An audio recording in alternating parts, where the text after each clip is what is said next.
do re mi fa q dio. Like, imagine your neighborhood is this high-tech fortress actively sniffing the air around the clock for invading threats. Right, it sounds like sci-fi. It really does.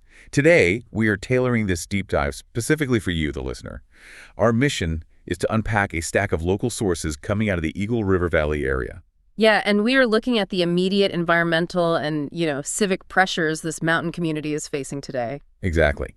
We want to understand how the housing market is physically adapting to those intense pressures, and ultimately how the community continues to thrive and just play through it all. The sources we have today offer, just a perfect microcosm of modern mountain living. When you look at the raw data, the municipal records, and the local news, they paint a very specific picture. Yeah, it's a picture of a community constantly balancing intense natural realities, things like severe drought and wildfires. Right, balancing all of that with civic duty and a super vibrant community life. We are going to take you past the postcard image and look directly at the intricate, sometimes messy machinery that keeps that image intact. I want you to visualize navigating a landscape where breathtaking beauty and high-stakes environmental challenges are, well, sitting right side by side. It's paradise, but maintaining that paradise takes a tremendous amount of active intervention. It really does. So let's start with Act 1, the most immediate threat in our sources, the literal fires. There is an active wildland fire burning off Highway 6 near Squaw Creek Road. Yeah, and as of the reporting in these sources, there are no evacuation orders yet, but southbound Highway 6 is completely closed to traffic. Which is huge. The closure of a major artery like Highway 6 immediately changes the daily rhythm of the valley. Oh, absolutely. And if we look at the situation in the Cordillera neighborhood nearby, the tension is just palpable. The current mandate is that residents are permitted to leave the area, but they are restricted from re-entering the neighborhood. Wow, that places homeowners in an agonizing limbo. Exactly. You can escape the immediate danger, but you cannot go back to check on your property, retrieve belongings, or, secure your home. But the residents of Cordillera are not just passively waiting for the smoke to clear. This is where the technological adaptation comes in. Right. This part is fascinating. They have deployed 1,100 solar-powered smoke and particle sensors, just attaching them directly to the trees throughout the community. 1,100 of them. Yeah. And on top of that, they have autonomous robomowers roaming the terrain, conducting early mitigation by cutting down dry brush. The scale of that deployment is really what stands out. Those 1,100 sensors are not just independent alarms, they create a mesh network. Okay, so how does that actually work? Well, they continuously monitor the baseline particulate levels in the forest canopy. If the wind shifts and blows in smoke from a distant campfire, the algorithm can actually distinguish that from a localized, rapidly intensifying particulate signature. So a signature that indicates a fire started within the actual neighborhood boundaries. So it's kind of like, just like your white blood cells do not wait for an infection to take over your entire body before reacting, these 1,100 sensors act like antibodies. That's a great way to put it. The second they detect anomalous particles in the air, they trigger a localized response. That includes deploying those robomowers to cut down the fuel before the infection of the fire can spread. It operates exactly like a high-tech neighborhood immune system. And that immune system analogy holds up perfectly when you look at the mechanics of wildfire mitigation. How so? Well, the robomowers are specifically targeting what firefighters call the fuel ladder. A wildland fire typically starts on the ground.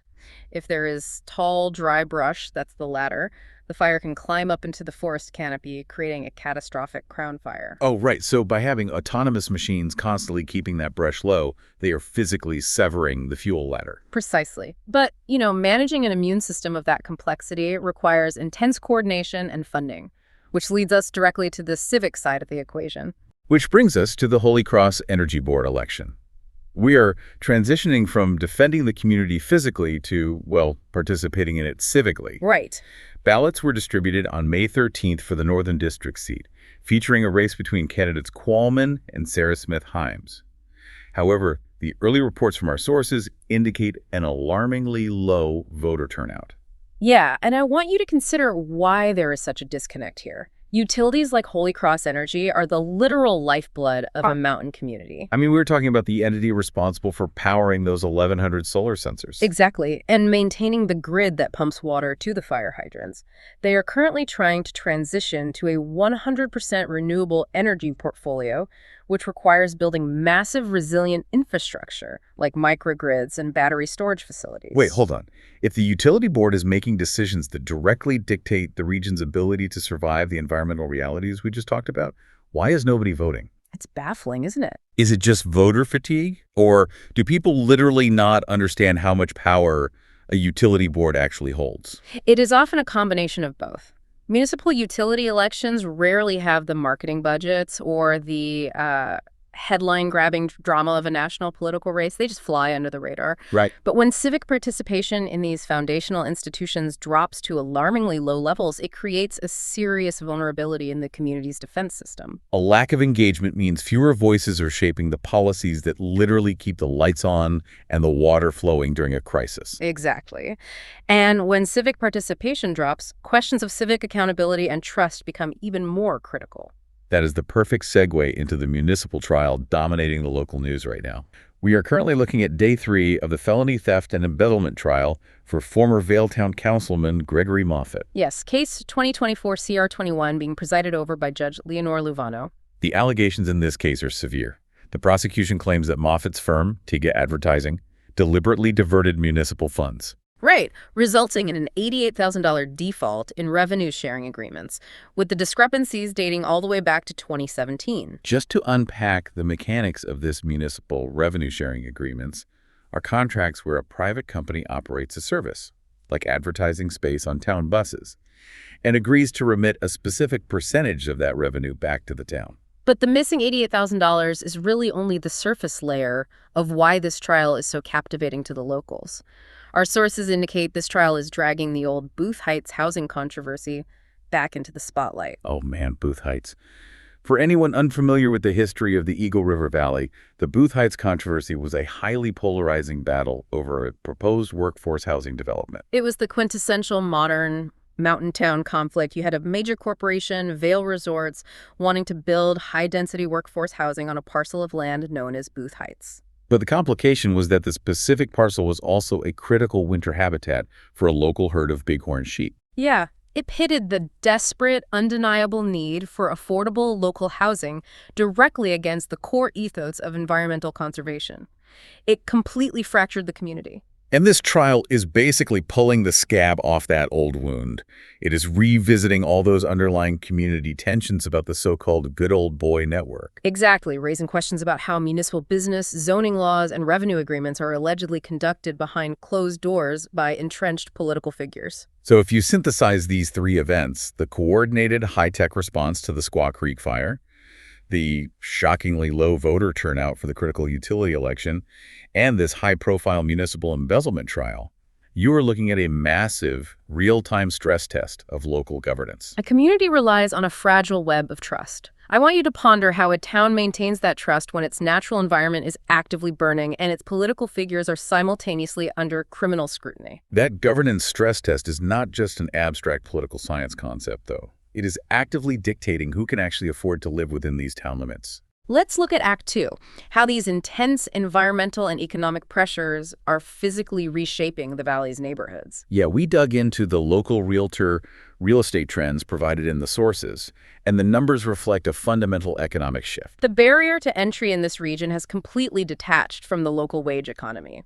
Countywide, the median home sale price has sat firmly over $1 million since 2021. But if you look at a specific community like Edwards, the median sale price has actually surpassed $2 million. $2 million, it's staggering. And the data shows a clear demographic shift driving those prices. Out-of-state buyers are steadily on the rise. In fact, locals have accounted for less than 50% of home purchases every single year since 2020. The mechanism of a resort economy means that when local purchasing power drops below 50%, the workforce is mechanically pushed further down valley, away from the resort cores of Vail and Avon. Right. The teachers, the snowplow drivers, the utility workers, they are migrating westward to areas like Eagle and Gypsum.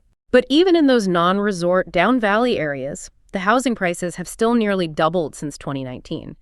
The affordability crisis is moving west right alongside the displaced workforce. I have to challenge the narrative a little bit here, though. Sure, go for it. With locals being priced out and out-of-state wealth moving in to make up the majority of real estate purchases, are we witnessing the actual erosion of a local community? Yeah.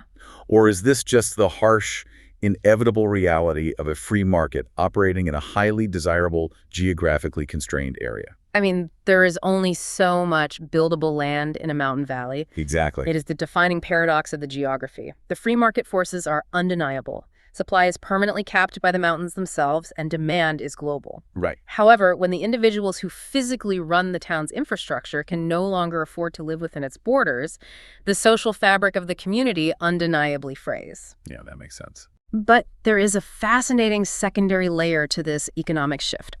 The wealthy buyers who are securing these $2 million properties are finding that they have to rapidly and drastically adapt their properties to the environmental realities we discussed in Act 1. It is a massive psychological shift for these buyers. People are paying a massive premium for the mountain aesthetic only to realize they have to actively dismantle the traditional aesthetic of their own property just to secure it against disaster. We have to look at the broader climatic mechanism pulling the strings here. We are operating in a severe, prolonged drought context. Currently, 97% of the state of Colorado is in some form of drought. 97%. Yeah. And more concerning is the Colorado River Basin snowpack, which acts as the entire region's frozen water bank, is currently sitting at less than 50% of its historical median. That single metric is terrifying for both fire officials managing fuel loads and municipal water managers calculating reservoir storage. Which brings us to Gallegos Stoneyard down in Gypsum. Our sources highlight that they are experiencing an unprecedented, massive surge in demand for rock, crushed granite, and gravel landscaping materials. Because homeowners are actively ripping out their lush, traditional green lawns. Exactly. They're trading moisture-heavy turf for dry gravel to create what is known as defensible space. Which is so crucial. The physics of a wildland fire dictate that a home rarely ignites from a direct wall of flame. Homes typically burn down because of radiant heat or flying embers that land on combustible material adjacent to the structure. Like a dry lawn, a wooden deck, or pine needles in the gutter. Yep. So they want to safely maintain that iconic Colorado scenery, the towering pines, the sweeping mountain backdrops, without putting their actual homes at risk of becoming fuel. Right. By replacing the grass with a 30-foot perimeter of river rock, you interrupt the radiant heat transfer. You are literally starving the fire before it reaches the siding of the house. But it is an incredibly expensive undertaking. That is the ultimate paradox of the valley right now. The exact same wealthy out-of-state buyers who are driving up the median home prices and displacing the local workforce are also the only demographic that has the disposable capital to afford a $50,000 landscaping renovation. Exactly. They're funding the massive hardscaping projects that are collectively necessary to keep the entire town from burning to the ground. The real estate market is mechanically adjusting to the climate reality. It paints a picture of a very high-stress environment. You have active fires, high-stakes embezzlement trials, a $2 million barrier to entry, and a mandate to tear up your yard just to survive the summer. It sounds bleak when you list it all out like that. It does. But this brings us to Act 3. The tone of our sources shifts dramatically when we look at the weekend. Despite all these heavy existential realities, the community's spirit remains deeply anchored in recreation and shared joy. The recreation is the necessary counterbalance. The psychological toll of enduring extreme housing costs and constant environmental anxiety requires an outlet. You do not tolerate the machinery of mountain living unless the access to the landscape is providing an equally high reward. Exactly. So let's look at the weekend outlook. Yeah, for anyone searching for what to do in Colorado this weekend, the Eagle River Valley absolutely delivers on incredible Colorado activities. You have the return of the Touch a Truck event, which gives families a chance to interact with the heavy machinery and emergency vehicles that service the town. There are scheduled trail races for the endurance athletes and robust literacy events happening over at the Vail Public Library. And the infrastructure required to support that recreation is also adapting. For those specifically seeking out hiking content, getting out to experience those pristine Colorado views requires a bit more logistical planning than it used to. Oh, definitely. For instance, if you plan to hike the famous Hanging Lake Trail off Interstate 70 at exit 125, you are now required to have a pre-purchase permit. Is the permit system strictly about generating revenue, or is there an ecological mechanism at play? It is entirely an ecological mechanism. Hanging Lake is a fragile travertine geological formation. Oh, wow. Yeah. The permit system is a hard cap on daily foot traffic. It is a form of environmental crowd control to prevent the sheer volume of visitors from eroding the trail system and degrading the water quality. So it is another example of active intervention to protect the asset. Exactly.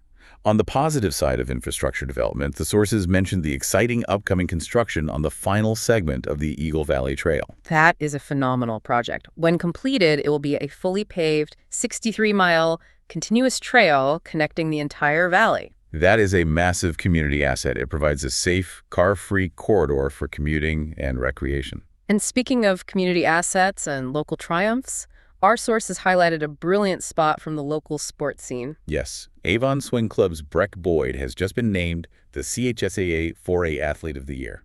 For context, CHSAA stands for the Colorado High School Activities Association, and 4A represents one of the highly competitive school size classifications in the state.